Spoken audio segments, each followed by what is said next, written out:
So మాదాపూర్లోని SCALP test గురించి చాలా విన్నాను.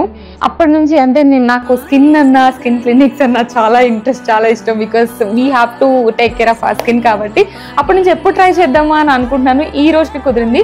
సో ఈరోజు వచ్చాను, నాకు చాలా నచ్చింది. మంచి మంచి సర్వీసెస్ ఉన్నాయి. నా ఫేస్ అయితే చాలా గ్లో అవుతుంది అనిపిస్తుంది. అప్పుడే ఇంకో 2 డేస్కి ఇంకా మంచి రిజల్ట్ వస్తుందని విన్నాను. అండ్ మంచి అఫోర్డబుల్ ప్రైసెస్లో ఇక్కడ సర్వీసెస్ అయితే చాలా బాగున్నాయి. చాలా మంచి బ్యూటీ ట్రీట్మెంట్స్ ఉన్నాయి. సో మీరందరూ కూడా వచ్చి ఒకసారి ట్రై చేయండి. Thank you.